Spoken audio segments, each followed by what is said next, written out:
Hello friends, कैसे हैं आप लोग। साइन एग्जाम में आपका स्वागत है। आज केमिस्ट्री के इम्पोर्टेंट चैप्टर समझने की कोशिश करेंगे। कोऑर्डिनेशन कंपाउंड में बेसिकली दो मेन कंपोनेंट होते हैं। एक है मेटल। जो मेटल है इसके पास पहली बात तो वेकेंट डी ऑर्बिटल होता है, वेकेंट डी ऑर्बिटल्स होते हैं। और जो लिगेंड है हमारे पास, लिगेंड ये इलेक्ट्रॉन रिच स्पेसिस होती है, इलेक्ट्रॉन रिच स्पीसीज होती है। और यहाँ पे ये जो होता है इलेक्ट्रॉन, जो मेटल है हमारे पास, इसके पास इलेक्ट्रॉन जो होते हैं, इलेक्ट्रॉन्स का शॉर्टेज होता है। तो बेसिकली क्या होता है, जो लिगेंड होता है ये हमारा डोनर का काम करता है और मेटल जो होती है वो एक्सेप्टर का काम करती है।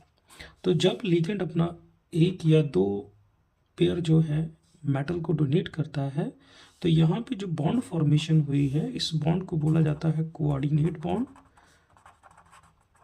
और जो ये कॉम्प्लेक्स बना है, this complex is known as coordination complex. Coordination complex और इसको कोऑर्डिनेशन कंपाउंड कहा जाता है। Coordination compound.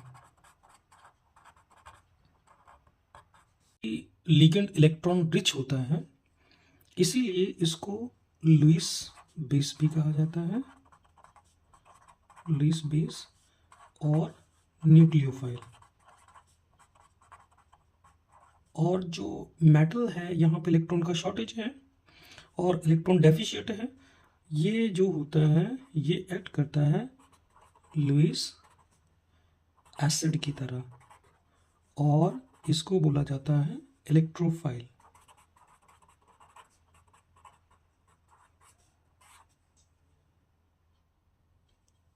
सो कंक्लूड करते हुए हम कह सकते हैं कि वह कंपाउंड जिसमें मेटल कैटाइन या एटम ग्रुप ऑफ लिगेंड्स के साथ कोऑर्डिनेट बॉन्ड बनाता है उसको कोऑर्डिनेशन कंपाउंड कहा जाता है।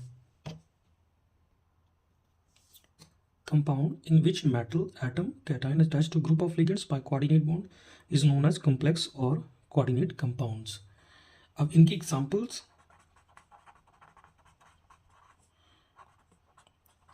एग्जांपल्स, में K4FeCN6 कोऑर्डिनेशन कंपाउंड्स के एग्जांपल में पोटाशियम हेक्सासाइनोफेरेट 2 और दूसरी एग्जांपल में हेक्सामाइन कोबाल्ट क्लोराइड।